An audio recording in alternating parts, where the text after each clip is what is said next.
You're listening to Cattails.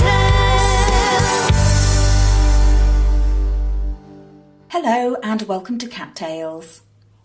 They say that if you can remember the 60s, then you weren't really there. Now, if you can remember the 70s, then you'll be glad that you were there. Many would agree that the 70s was the most memorable decade in music history, not least because of the impact of glam rock and its influence on later musicians, and there's no doubt that one of the legendary bands of that time was Slade.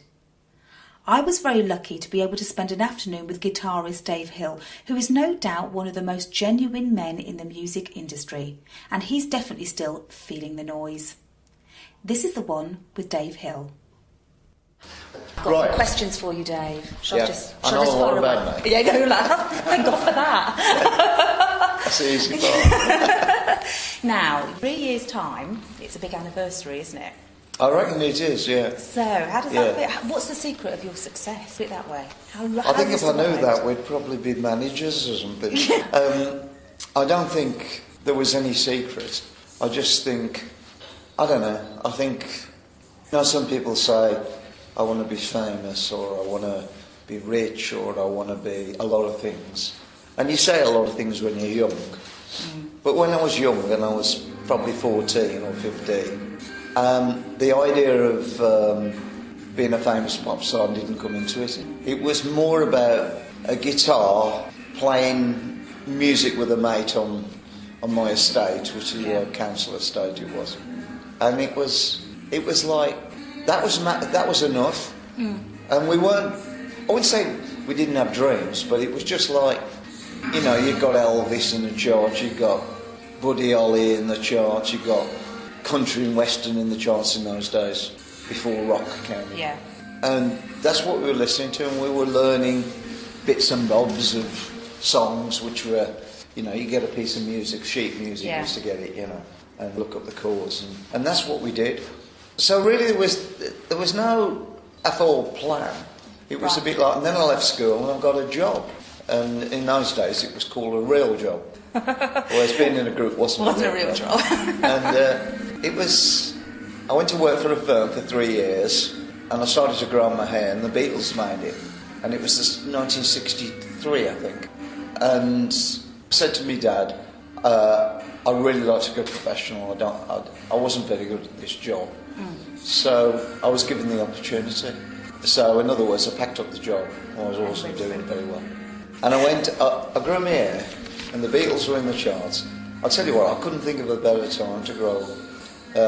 This is long before I made it. Yeah. Making it's different, but being in that time, being in a band, being travelling and all the rest of it, it's still the same now. And the principle behind that it wasn't about the money, although you had to earn money to live. Yeah. Me living with your mum and dad, it wasn't such a problem. You didn't pay rent, or I didn't half the time anyway. And you had a girlfriend, but then you met girls up and down the country, So to me, being in the band, growing your hair was great. And I think for me, I can't think, except for obviously the wonderful experiences I've had being successful, that it was never about fame and fortune. Right. Except that both of those things, I wouldn't say fortune, but certainly fame. I've been famous now, or at least known,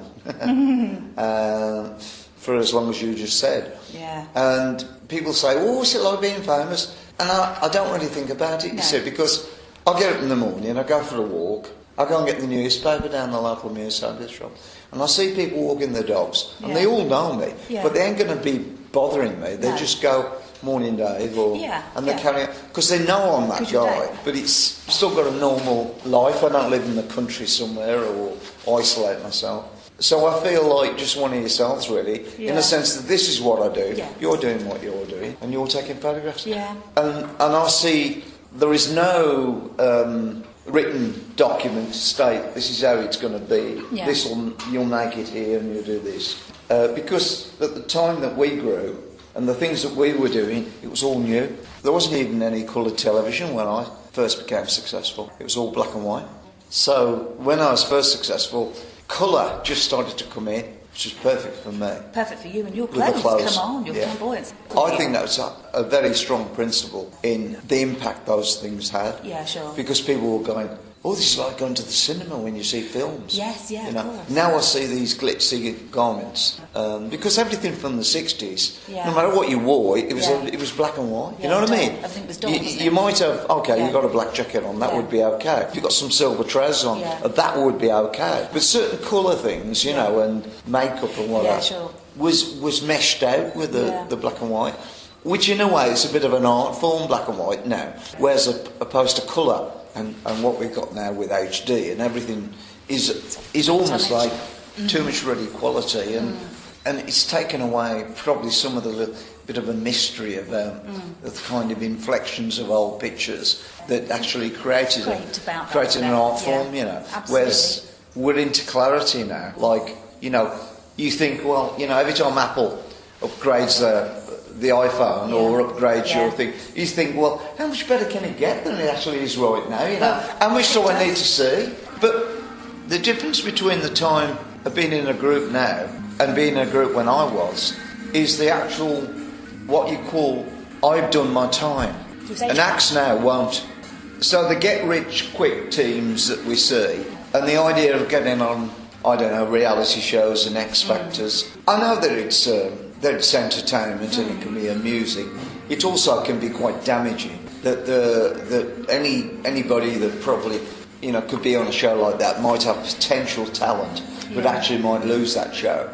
Could actually knock them about, so they don't pursue it. You see. Oh yeah, absolutely. So in other words, I can understand when you're young thinking, I'll get on there, I'll do this, I'll become famous, I'll get as much as I can, I'll get out. Whereas for me, it's like, how long is this tour?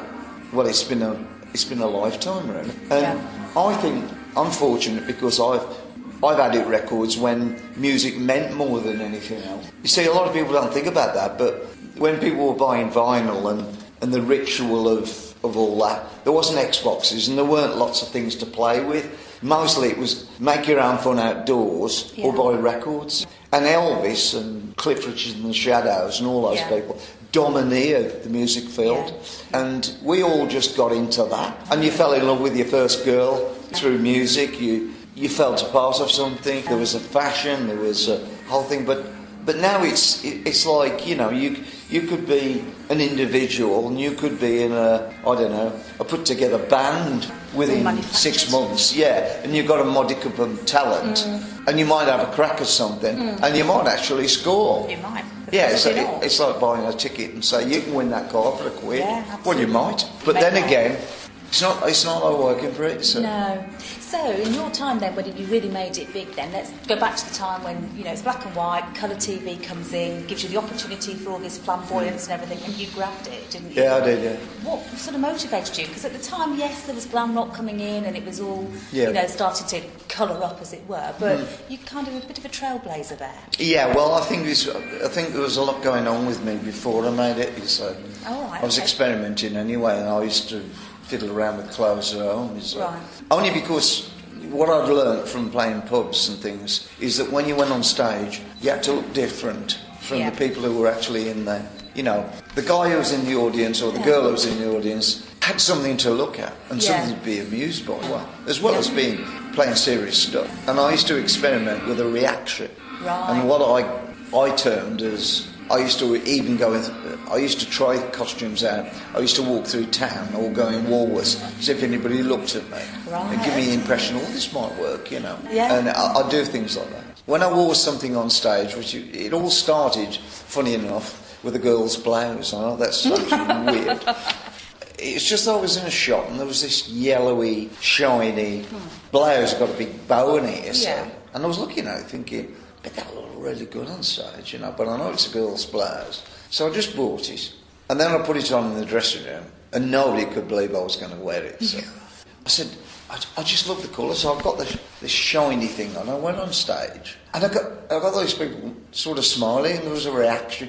And anyway, one of my mates who was there, he said, flipping, I says, what was that you got on? He says, really looks good, that does. So it's some sort of shirt. I said, no, it's a blouse. And I just knew, you see, what people say out the front is not actually true. And I mean, mostly the clothes that I experimented with, what's that word, androgynous, is this? When it could be worn by a female, it could be worn by a male. And because I came up at a time when, you know, Bowie came along and people were interacting with both sides of the coin.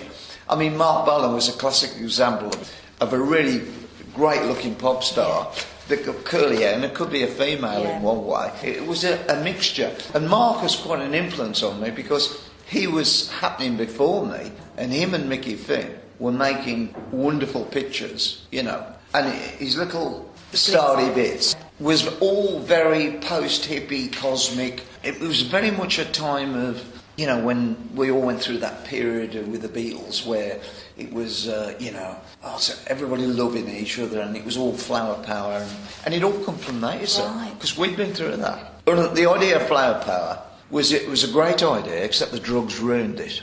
The drugs killed it. But the idea behind it was fantastic. Was good. And we used to experiment with all that. And I think from the flower power, which was colourful, and the kind of strange colours they were using in lights. Imagine me having all that knowledge and then putting it into... Right. So it was natural. Because also people say, oh, I bet you're embarrassed about what you wore. And I said, no, I'm not. No. I said, because I know that people mention that stuff. Oh, you know, that those costumes or something or other that wore. And it wasn't... I know that it's not all about the costumes, it's about the music. Absolutely. And that's what people are coming to hear tonight. That's right. It's about the time, and it's very important. But the iconic image was very much part of the fun. Yeah, that you had at the time. Yeah.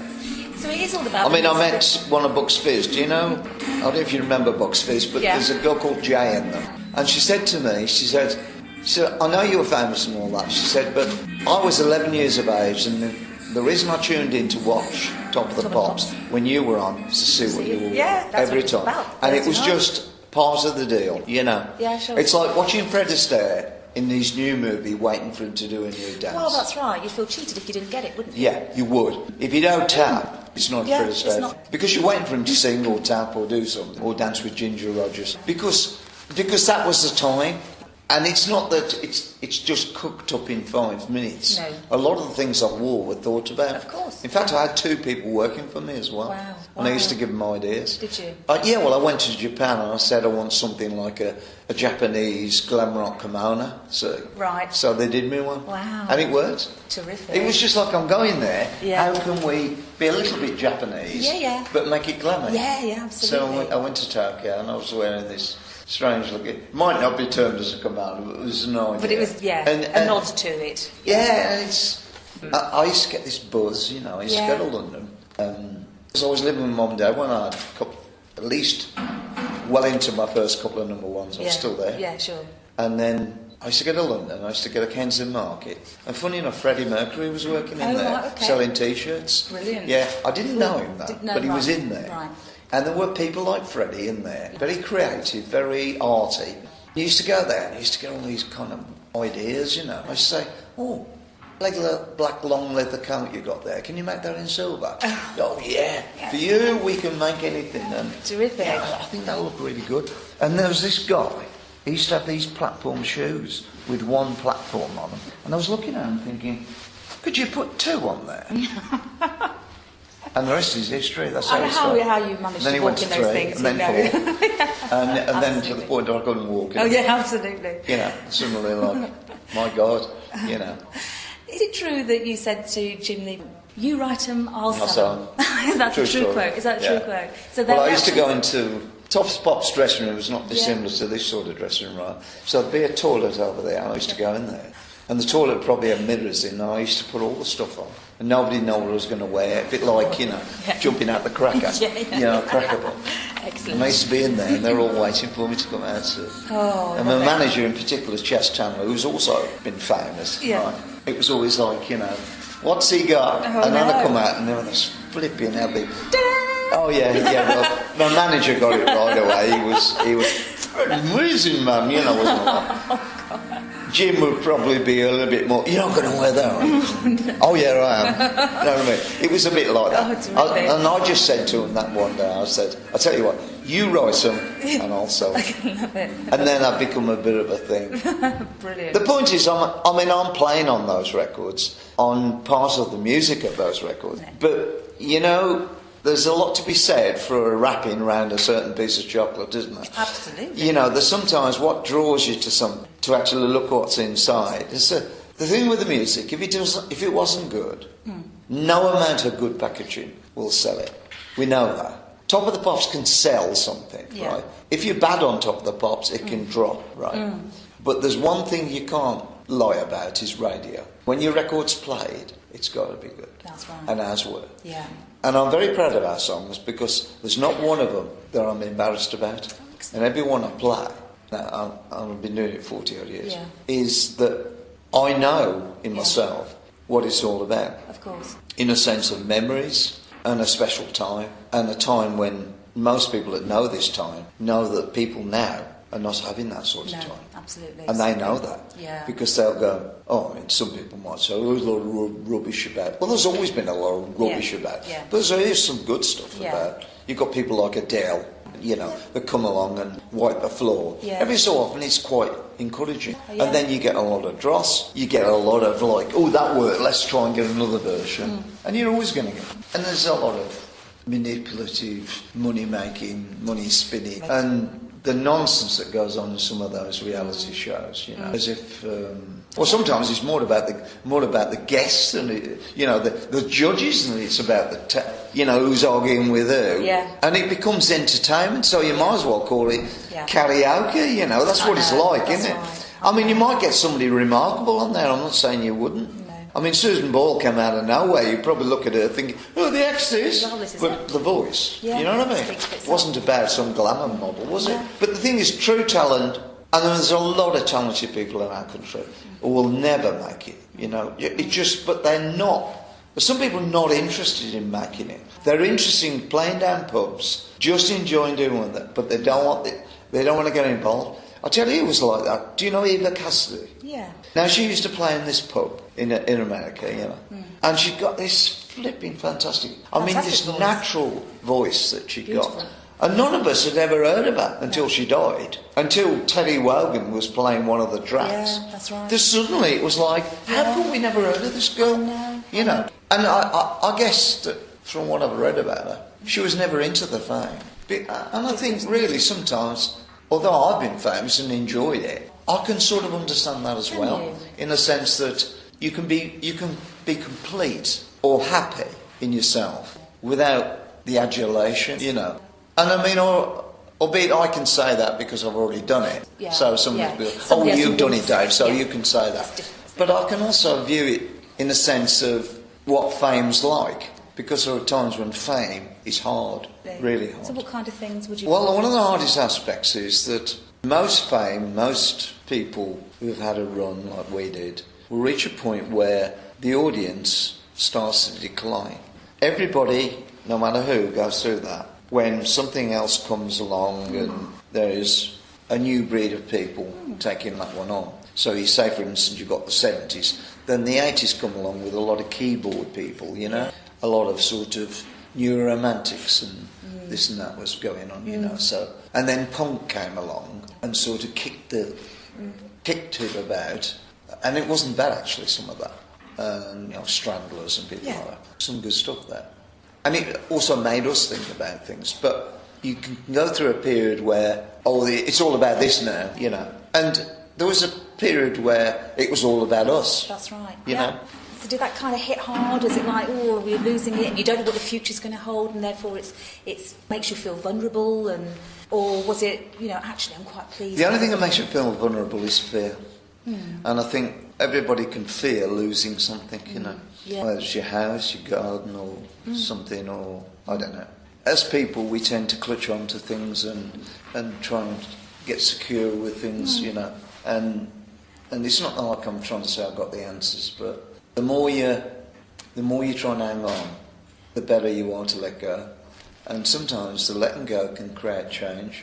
Change can be, when you're trying to hang on to what we got, you couldn't hang on to it, you see. Yeah. It had been. It's a time. But now, now it's sweet. It has a kind of, I don't have to think about my next hit record. You know what I mean? Yeah. I haven't got the pressure of being involved in that. I'm still being demanded upon to to do interviews, to do television and things like that. People are interested Yes. in Yeah. that time. Yeah. But the songs are still from that time. Yes. So, they have an enduring thing about them. So do you feel frustrated that you are expected to still play the singles? You know, hits when, you know, you're out there tonight. Does it get, you know, oh, why don't they ever ask one of our great album tracks? Yeah, an album track, yeah. Some artists, they do what you call the album, and they do a thing called they're doing the album. Yeah. So you could pick one of Slade's particular albums, yes, and that's all you'd play. That wouldn't suit this purpose, because this purpose, it's like you couldn't possibly not finish with Merry Christmas or something. No, well, you'd do them out of it, wouldn't you? Yeah. No, I wouldn't. Does it feel a bit of a curse though sometimes? Yeah. Think, I mean, some people just come to hear that one. But if they go away, they're happy. But abroad, it's a little bit different. Is that right? Abroad, I'll go to Russia and they go, oh yeah, I know about the hits, but what about that one? You know. Right. I said, well, that wasn't it. Oh, it was here.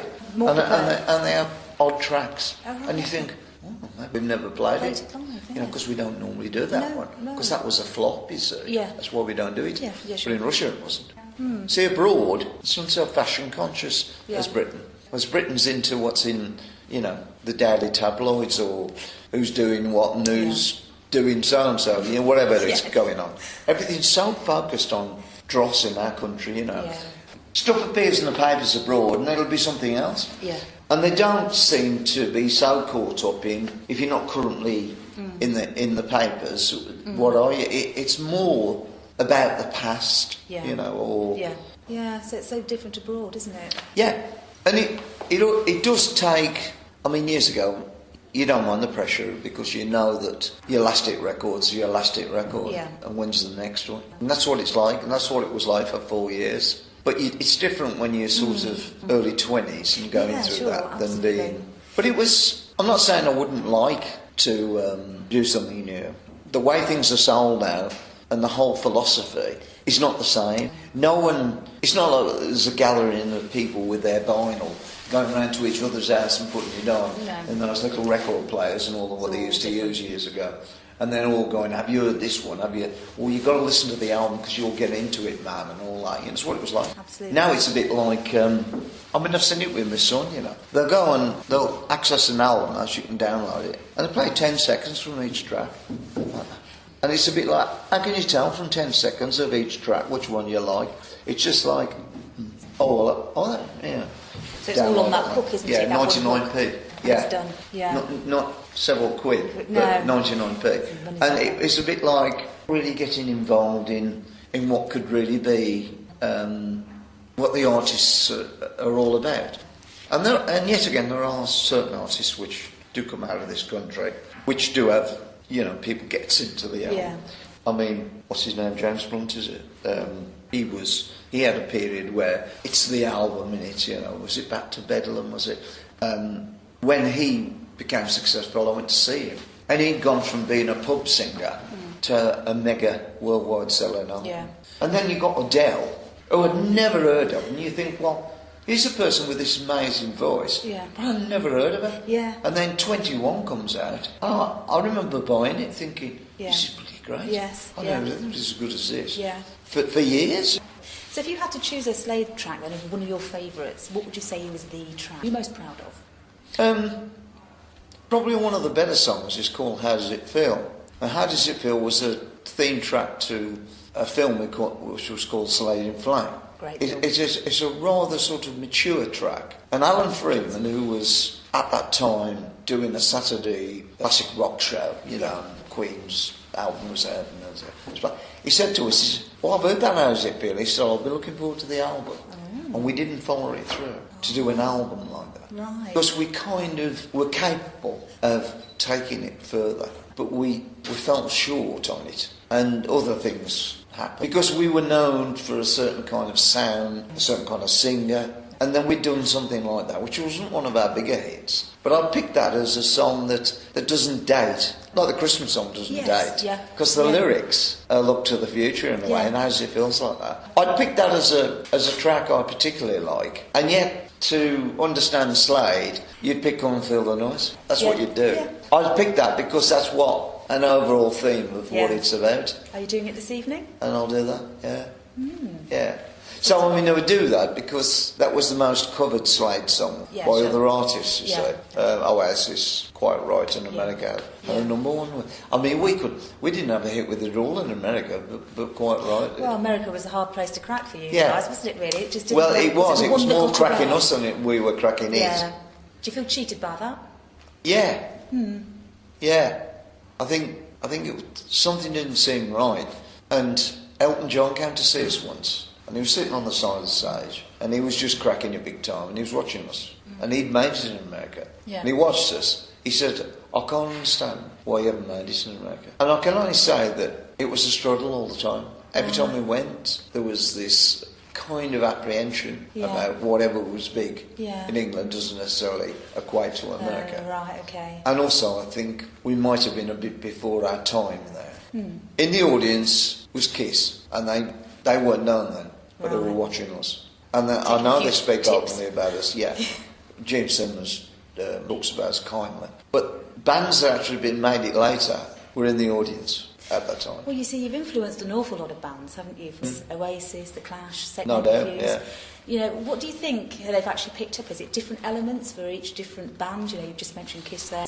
Well, Noel Gallagher was on a special BBC thing about our lives, the whole biography bit of us and everything. And they interviewed him, and he said, they just speak to me. I know what he means. And that's exactly what music did for me. Something speaks to you, see.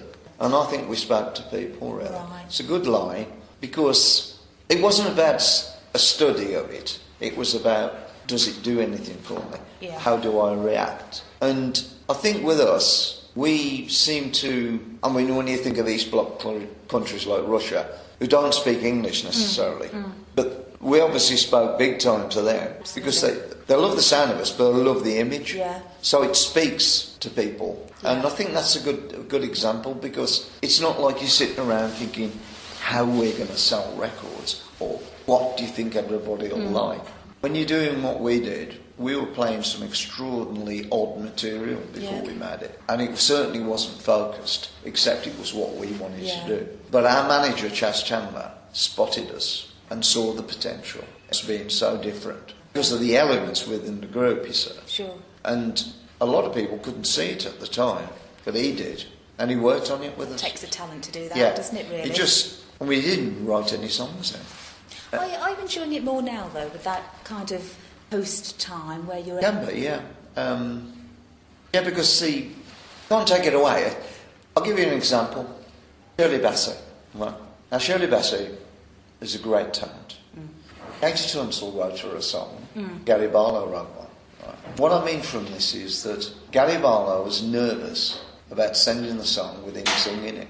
So he said, can I play the song to her person and I'll sing it to her? Probably big. Gary Barlow said, at the end of the day, he's dealing with a legend of a person. And he, although Gary's been very successful, I'd recognise everything he's saying. That when you have the effect of something which has really worked, like we did, that people refer to you as legends, that doesn't go to my head in a sense of that I'm better than others. It's more the point of us speaking to people at a very poignant time in their lives, whereas they don't forget it. They mature and get married and have kids and all the rest of it, but they don't actually get a particular something that took place, like we all remember, do you remember that record player, or do you remember the youth centre? Those sort of memories, which we haven't planned, this to take place like it has now. So when we were, as young as we were, and it would be over anyway, and the Beatles used to think that. Yeah. Like, people might be saying, what will you be doing when it's all over? Yeah. Oh, well, I'm not quite sure, We don't really know what we will be doing, Well, I wouldn't have been able to have said that at 60-odd that I'd be having this conversation. Absolutely. Because I don't know, really. It's just that I know that I feel like I'm a bit like Bruce Forsyth, Why is he still doing what he's doing? Because that's what he does. That's what you are. That's what you're good at. So... A bit like Bruce, I've tried the boards. Yeah, absolutely. We call it, like vaudeville people, Still plodding on stages, and I've played some extraordinary places. Yeah. Without our original singer, I've played to more people since the band broke up and became what it is now than I played to before. That's mad, isn't it? There's so many of them. Yeah, that's worldwide. That's good. And long may it remain. America, there's still something there for us. You reckon? I don't know whether it's... You're going to have another crack at it? Yeah, I don't know. You're building up to it. Yeah, it's not like you're kicking off when you're 20 odd. No. Yeah. But I know there is interest, and we have thought about it, and whether I just want to go over and just sniff it out, because... Why not? No, come on, another challenge for you. Yeah, well, it is, It's like, it would be a challenge, and you don't give up on that one, No, you can't, can you really? I mean, if I didn't want to take a challenge, I wouldn't consider myself worthwhile doing this. No. But I think every night's a challenge because it's another audience. Of course it is. Got to win them over, haven't you? Mm. But look, thank you very much for speaking. Thank you very much. Okay. It's been absolutely wonderful. Yeah, that's fine. You've been listening to Cattails. To listen again to this and other tales, go to cattails.co.uk.